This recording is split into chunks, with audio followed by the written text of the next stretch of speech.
Am I the a-hole for telling my husband that he should marry sister-in-law if he is simping over her like that? I don't know if my husband is doing this on purpose or if he can't control himself, but he knows that it bothers me and still does it. He thinks the sun shines out of sister-in-law's butt. Nothing she says or does is wrong. When we visit, he would talk about her for 4 days afterwards, like he is in trance. We visited last weekend to see the new baby. I swear he was paying more attention to her and the baby than he ever did with me and any of our children. He was complimenting everything from how she looked, how clean the house was, the delicious food, how she even made the bread, how she remembered our favorite dishes, snacks, desserts. You are a superwoman. I literally had it with him and said enough a couple of times, but he just ignored me and she just giggled all the time and welcomed the compliments. Now he has been talking about how great and perfect she is since we got home. I had enough, so I told him to go bang her if he is so in love. He looked at me with no expression and said very mature. I broke down and asked why he was doing this, knowing that I am completely the opposite of her, to a degree that we aren't even close. He knows we are the opposite of each other. I am not Little Miss Perfect.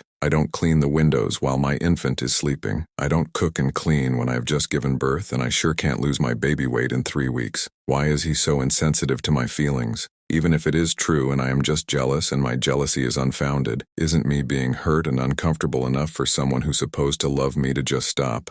Update. So my husband has admitted that he has feelings for sister-in-law. This time I didn't just relent and move on from our last fight. I wanted to go to the bottom of this. I told him I wasn't finished with this conversation and that I wanted him to tell me the truth. Yes, he wants me to clean and cook more, but that wasn't just it. First he said it was just a crush, a fantasy. Then he said it was feelings. He didn't understand why I was upset. I asked him to tell me his private feelings. He didn't volunteer them. Nobody knows what people really feel, and even married people can have crushes and feelings about others. They were just that, private feelings. Except he does actually act on them. Maybe he thinks that physical cheating is the only way people act on feelings, but he is wrong. In fact, he acted on them so blatantly that it set the red flags off. He promised that he will be better and never hurt me again. The question is, will he be better in getting rid of his feelings?